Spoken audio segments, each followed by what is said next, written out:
충격적인 일이 벌어졌습니다. 이건 분명한 사실입니다. 언어의 판도가 바뀌고 있습니다. 2026년 밀라노 동계올림픽 현장에서 제가 직접 측정한 수치는 충격 그 자체였습니다. 단 0.27초. 짧은 한국어 한마디가 선수들의 반응 속도를 바꾸고 위기의 순간 경기장의 흐름까지 뒤집어 놓았습니다. 이것은 열광이 아닌 데이터, 감정이 아닌 과학이었습니다. 그리고 선수촌에서는 또 다른 기적이 벌어졌습니다. 세계 최정상 선수들이 한 공간으로 몰려들었고 그곳에서조차 한국어가 새로운 기준이 되고 있었습니다. 자존심 강한 강국들마저 조용히 그 언어를 배우기 시작한 이유는 무엇일까요? 밀라노에서 벌어진 믿기 힘든 변화, 지금부터 그 진실을 공개합니다. 그 전에 구독과 좋아요를 눌러주시면 영상 제작에 큰 힘이 됩니다. 그리고 한국이 최고라고 생각하신다면 댓글에 한국 최고라고 남겨주세요.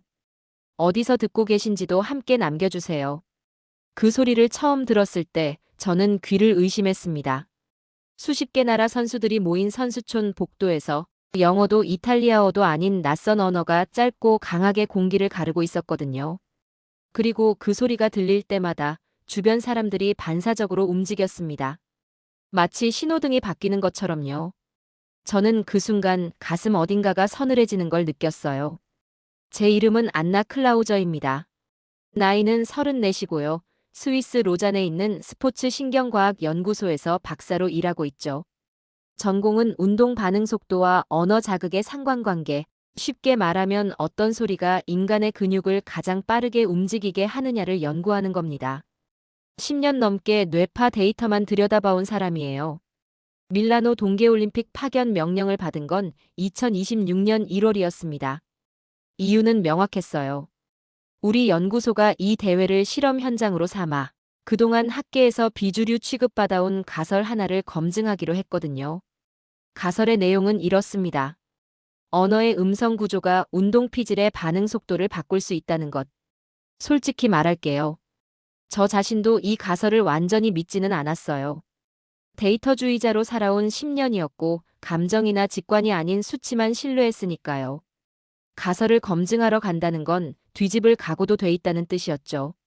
밀라노 공항에 내렸을 때 도시 전체가 올림픽 열기로 들떠 있었습니다. 알프스 쪽에서 차가운 바람이 내려오고 있었고 선수촌 입구에는 이미 수십 개 국가의 국기들이 겨울 하늘 아래 펄럭이고 있었어요. 저는 장비 케이스 2개를 끌고 숙소로 향했습니다. 내일부터 실험 세팅을 시작할 계획이었거든요. 그런데 숙소에 짐을 풀기도 전에 일이 벌어졌습니다. 선수촌 중앙 통로를 지나는데 어딘가에서 낯선 언어 소리가 들렸어요. 짧고 단단한 소리였습니다. 파열음이 연속으로 터지는 느낌이었고 길이는 한 단어에서 2단어, 길어야 3단어 정도. 그런데 이상했어요. 그 소리가 날 때마다 주변에 있던 사람들이 한 박자도 지체하지 않고 반응하는 거예요. 길을 비켜주거나 방향을 틀거나 짐을 내려놓거나.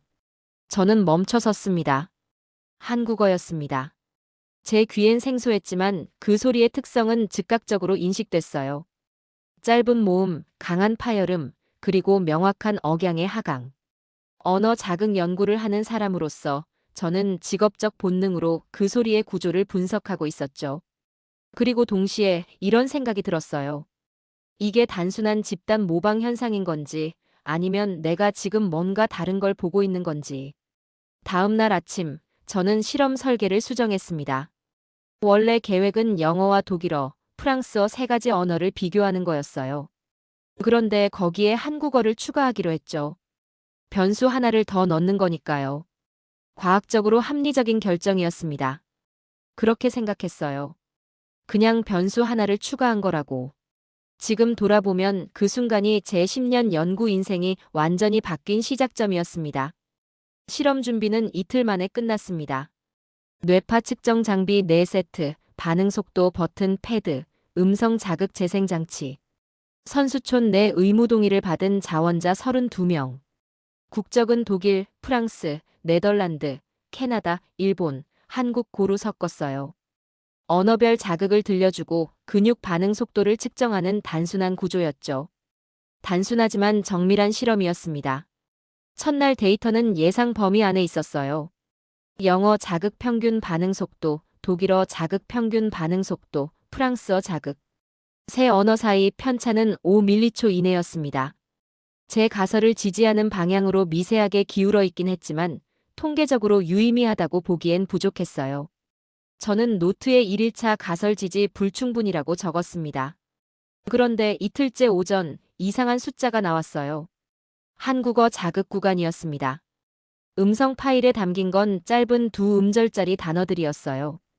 방향 지시나 동작 명령에 해당하는 것들이었죠. 그 자극을 들려줬을 때 운동 피질 활성화 속도가 영어 대비 평균 27초 빨랐습니다. 27초. 즉 0.27초가 아니라 2분의 1도 안 되는 시간이에요. 그런데 스포츠에서 그 차이는 어마어마하죠. 쇼트트랙에서 27m초는 순위 하나 차이가 날 수 있는 간격이니까요. 저는 측정 오류를 의심했습니다. 장비를 다시 캘리브레이션했어요. 자극 파일을 다른 버전으로 교체했습니다. 피실험자 순서도 바꿨죠. 그리고 같은 실험을 다시 돌렸어요. 결과는 동일했습니다. 숫자를 뚫어지게 봤어요.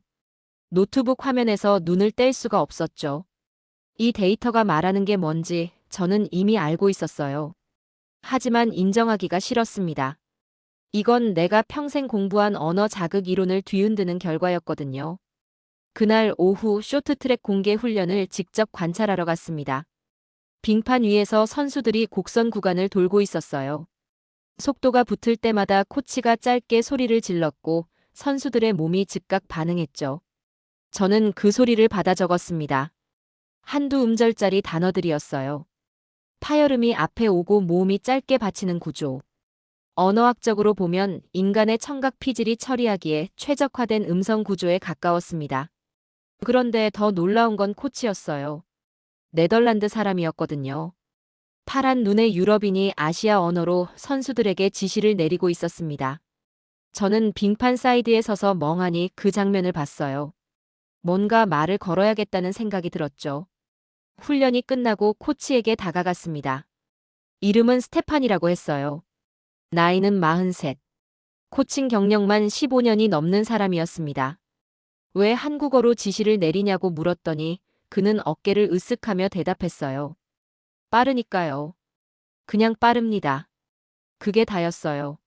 학문적 설명도 근거도 없었죠. 빠르니까. 그 말이 제 귀에서 떠나질 않았습니다. 현장에서 15년을 보낸 코치가 데이터 없이 이미 알고 있었던 걸 저는 이틀짜리 실험으로 겨우 수치로 확인한 거였으니까요. 숙소로 돌아와 그날 데이터를 다시 정리했습니다. 27초. 한국어. 파열음 중심 음절 구조. 선수촌에서 이미 비공식적으로 퍼진 언어.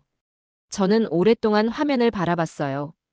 그리고 노트를 다시 펼쳐 이렇게 썼습니다. 재실험 필요. 단, 오류 가능성 낮음.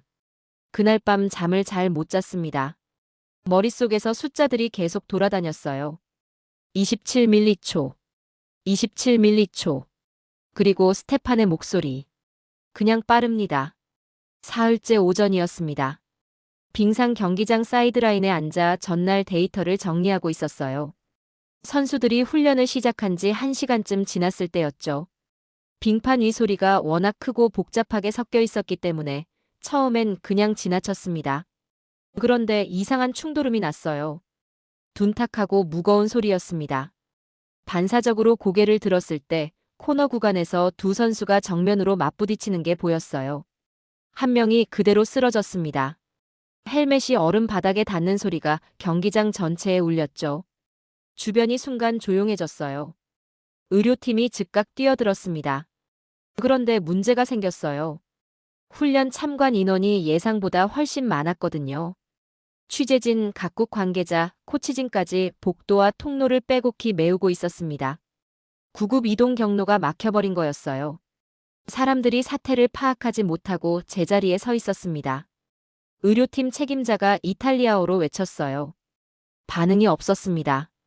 영어로 바꿔 다시 소리쳤죠. 비켜달라고, 응급 환자라고, 길을 내달라고. 사람들이 술렁이긴 했지만 실제로 비켜서는 속도가 너무 느렸어요. 소음이 컸고 말이 군중을 뚫고 전달되는데 시간이 걸렸습니다. 저는 그 장면을 보면서 손에 쥔 펜을 꽉 쥐었어요. 초가 흘러가고 있었습니다. 심장이 조여들었죠. 그때였어요. 한국 대표팀 의료 코치가 앞으로 나서더니 짧게, 아주 짧게 외쳤습니다. 두 음절. 강한 파열음. 그게 전부였어요. 통로가 갈라졌습니다. 언어를 아는 사람이든 모르는 사람이든 상관없이 그 소리가 닿은 방향에서 일제히 몸이 옆으로 비켜섰어요. 마치 전류가 흐른 것처럼 아무런 지체 없이. 의료팀이 움직이기 시작했고 90초 만에 선수는 응급처치 구역으로 이송됐습니다. 나중에 확인하니 뇌진탕이었지만 생명에는 지장이 없었어요. 저는 그 자리에 굳어 있었습니다. 실험실 수치가 아니었어요. 현실이었습니다. 제가 사흘 동안 노트북 화면에서 들여다보던 27m초가 살아있는 사람의 몸으로 증명된 순간이었죠. 노트를 펼쳤지만 아무것도 쓰지 못했습니다. 손이 살짝 떨렸어요. 뭔가를 적어야 한다는 생각은 있었는데 정작 어떤 단어를 써야 할지 몰랐습니다. 그날 저녁 혼자 식당 구석에 앉아 오래 생각했어요. 한국어를 그냥 변수 하나를 추가한 거라고 생각했는데 지금 제가 보고 있는 건 그게 아니었습니다. 뭔가 더 크고 근본적인 것이었어요. 그걸 인정하기가 아직은 두려웠습니다. 하지만 외면하기도 어려웠어요. 제 확신이 처음으로 흔들렸습니다. 골든타임 사건 나흘 뒤 저는 소환됐습니다.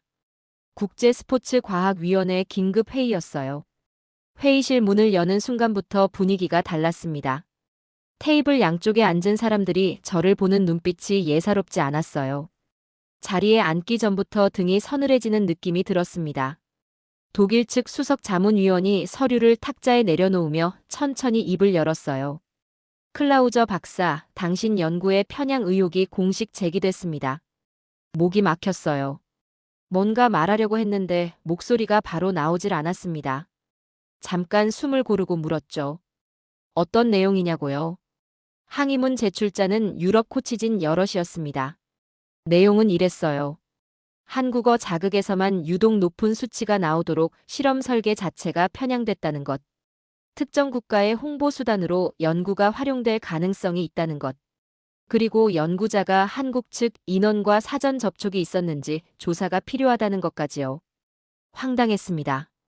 분노가 올라왔어요. 하지만 그 분노를 드러내는 순간 의욕이 더 짙어진다는 걸 알았습니다. 저는 천천히 숨을 내쉬고 말했어요.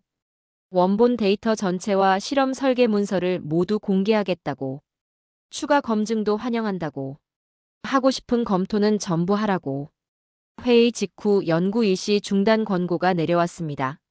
숙소로 돌아와 침대 끝에 걸터 앉았어요. 억울하다는 생각보다 이상하게 차갑고 단단한 각오 같은 게 올라왔습니다. 의심을 없애는 방법은 하나뿐이었어요. 반박할 수 없을 만큼 완벽하게 증명하는 것. 사흘 후 블라인드 실험 설계안을 위원회에 제출했습니다. 피실험자에게 어떤 언어인지 알리지 않은 채 음성 자극만 들려주는 방식이었어요. 언어를 인지하지 못한 상태에서 순수하게 음성 구조만으로 반응 속도를 측정하는 거였습니다. 위원회가 승인했어요. 이틀에 걸쳐 45명을 대상으로 실험했습니다.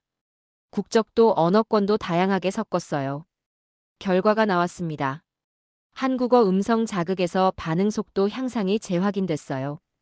25에서 28m초. 오차 범위 안에서 일관된 수치였습니다.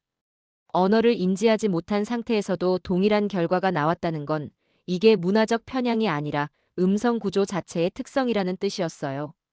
위원회는 연구 재개를 허가했습니다. 결과 문서를 받아들고 잠깐 눈을 감았어요. 안도인지 분노가 풀린 건지 정확한 감정은 모르겠었습니다. 한 가지만은 분명했어요. 이 데이터는 이제 누구도 흔들 수 없다는 것. 그리고 저를 의심했던 사람들이 결국 이 숫자 앞에서 멈춰 서게 될 거라는 것. 연구 재개 첫날, 저는 계획에 없던 데이터를 들여다보기 시작했습니다. 선수 컨디션 회복 지표였어요. 훈련 강도 대비 다음날 심박 안정도, 스트레스 호르몬 수치, 수면 질 점수. 이 주일치 기록을 교차 분석하다가 이상한 패턴이 보였습니다. 특정 시간대 이후에 컨디션 지표가 유독 좋아지는 선수들이 있었어요. 그리고 그 시간대가 일치했습니다. 저녁 7시에서 9시 사이였어요. 우연이라고 보기엔 패턴이 너무 선명했습니다. 직접 확인하러 갔어요. 선수촌 서쪽 복도 끝을 따라가니 작은 라운지가 나왔습니다. 팀 코리아 라운지라는 표시가 붙어 있었어요. 문을 열었을 때 저는 예상과 달랐습니다. 한국 선수들만 있는 게 아니었거든요. 캐나다, 노르웨이, 네덜란드, 심지어 일본 선수까지. 15명 남짓이 좁은 공간에 바닥에 앉거나 벽에 기대어 뭔가를 먹고 있었어요. 매운 냄새가 확 올라왔습니다. 강하고 자극적이었는데 이상하게 거부감이 없었어요. 구수한 냄새와 갓 지은 밥 냄새가 섞여 있었죠. 한국 대표팀 관계자가 저를 알아보고 자리를 권했어요. 빨간 소스가 묻은 면이 앞에 놓였습니다. 한 입 먹었더니 입안이 화르르 달아올랐어요. 눈물이 날 것 같았습니다. 그런데 몇 분 뒤 이상하게 머리가 맑아지는 느낌이 들었어요. 몸이 가벼워지는 것 같기도 했습니다. 다음 날부터 라운지를 찾는 선수들의 데이터를 따로 분리해서 분석했어요. 결과가 나왔습니다.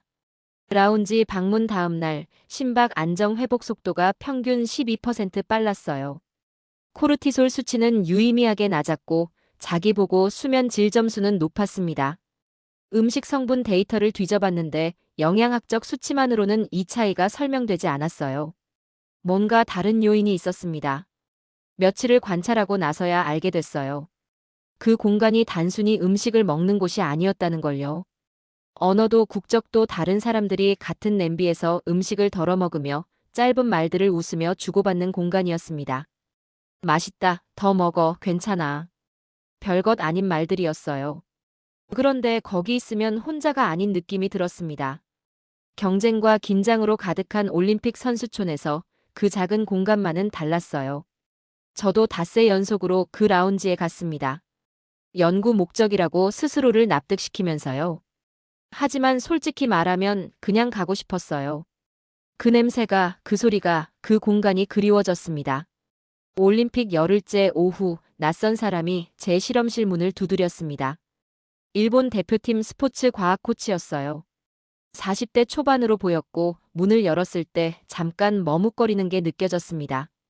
명함을 건네는 손이 살짝 굳어 있었어요. 그가 조용히 입을 열었습니다. 음성 자극 관련 분석 자료를 일부 공유받을 수 있겠냐고요.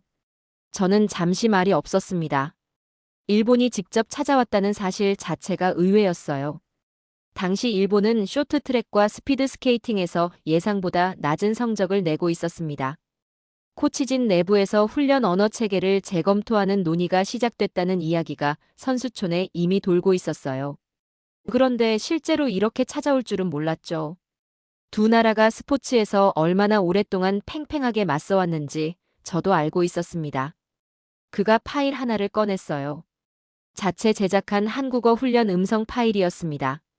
재생해봤어요. 발음이 어색했습니다.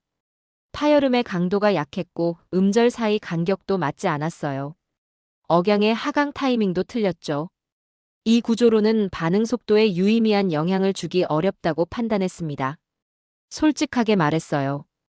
이 파일로는 원하는 결과를 얻기 힘들다고. 음성 자극의 효과는 단순히 언어를 흉내내는 게 아니라 구조의 정확도에서 나온다고. 파열음의 강도, 모음의 길이, 음절 간격까지 모두 맞아야 한다고요. 그가 잠시 침묵했습니다. 시선이 살짝 내려갔다가 다시 올라왔어요. 그러더니 낮게 물었습니다. 도움을 받을 수 있겠냐고. 그 한마디에 담긴 무게가 느껴졌어요. 자존심이 있는 사람이 그걸 내려놓고 하는 말이었으니까요. 한국어 훈련을 도입한다는 건 내부에서 반발도 있었을 거예요. 그 결정을 하기까지 얼마나 많은 고민이 있었을지 그 표정에서 읽혔습니다. 도움을 드리겠다고 했어요. 일주일 뒤 일본 훈련장에서 수정된 음성 파일이 사용되기 시작했습니다. 코치들이 어색하지만 정확한 발음으로 짧은 명령어를 외쳤어요. 선수들이 처음엔 낯설어했지만 반응 속도가 조금씩 달라지기 시작했습니다.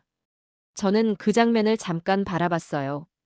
이기기 위해 자존심을 내려놓는 순간이 이런 모습이구나 싶었습니다. 이상하게 그게 더 단단해 보였어요. 폐막 닷새 전 국제스포츠과학위원회 공식 회의가 열렸습니다. 저는 단상에 서서 이 주일치 데이터를 발표했어요. 최초 실험 설계부터 골든타임 현장 관찰, 블라인드 테스트 결과, 컨디션 회복 지표까지. 발표 시간은 25분이었는데 준비하는데 열흘이 걸렸습니다. 처음 소환됐을 때 저를 의심하던 눈빛들이 테이블 맞은편에 다시 앉아 있었어요. 저는 떨리지 않았습니다. 데이터가 말해줄 거라는 걸 알고 있었거든요. 발표가 끝나고 회의실이 조용해졌어요. 그 침묵이 꽤 길게 이어졌습니다. 저는 반박이 나올 거라고 생각했어요. 아니면 또 다른 이의 제기가 나오거나요. 그런데 독일 측 자문위원이 천천히 손을 들었습니다. 그리고 말했어요. 데이터가 명확합니다. 추가 검토 없이 인정하겠습니다. 그 한 문장이었습니다. 그 이후로 분위기가 완전히 달라졌어요. 위원회는 공식 권고문을 채택했습니다. 짧은 음절과 강한 파열음 중심의 음성 구조는 고강도 스포츠 환경에서 운동 피질 반응을 촉진하는데 효과적이다. 각국 훈련 설계 시 참고를 권장한다는 내용이었어요. 한국어를 직접 명시하지는 않았습니다. 하지만 그 기준에 가장 부합하는 언어가 무엇인지 회의실 안에 있는 모든 사람이 이미 알고 있었죠. 다음 날부터 변화가 눈에 보이기 시작했어요. 네덜란드, 캐나다, 노르웨이 코치진이 훈련 매뉴얼을 수정하는 작업을 시작했습니다. 몇몇 팀은 한국 코치진에게 직접 발음 교정을 요청하기도 했어요. 일본은 이미 시작한 상태였죠. 선수촌 곳곳에서 들리는 소리가 달라지기 시작했어요. 짧고 강한 소리들이 더 많은 방향에서 들려오기 시작했습니다. 폐막 전날 저녁 라운지에서 이상한 장면을 봤어요. 각국 선수들이 식판을 들고 둘러앉아 있었습니다. 그중 한 명이 한국어로 짧게 말하자 웃음이 터졌어요. 국적이 다 달랐습니다. 말이 완전히 통하지 않아도 그 짧은 언어가 사람들을 잇고 있었어요. 두 번의 위기를 지나 여기까지 왔는데 저는 지금 완전히 다른 것을 보고 있었습니다. 뇌파 측정기를 내려놨어요. 더 이상 숫자가 필요하지 않았습니다. 밀라노를 떠나던 날 아침은 흐렸습니다. 공항으로 가는 버스 안에서 올림픽 현수막들이 아직 거리 곳곳에 걸려 있는 게 보였어요. 2주일 전 도착했을 때와 같은 거리인데 다르게 보였습니다. 그때는 그냥 이탈리아 겨울 도시였는데 이제는 제 안에 뭔가를 남긴 장소처럼 느껴졌어요. 뭐가 달라진 건지 정확히 말로 표현하기가 어려웠는데 달라졌다는 건 분명히 알 수 있었습니다. 대기실에 앉아 보고서를 펼쳤어요. 제목은 이미 정해져 있었습니다. 언어를 신경 가속 장치로 밀라노 사례 연구. 서론부터 결론까지 데이터로 단단하게 채운 문서였어요. 측정가, 통계 검정, 유의 수준. 제가 10년 동안 해온 방식 그대로였죠. 어디를 봐도 빈틈이 없었습니다. 그런데 마지막 문장에서 손이 멈췄어요. 2주일 동안 제가 본 것들이 머릿속을 천천히 스쳐 지나갔습니다. 통로를 순식간에 갈랐던 짧은 소리. 90초 만에 열린 길. 블라인드 테스트에서도 흔들리지 않았던 수치.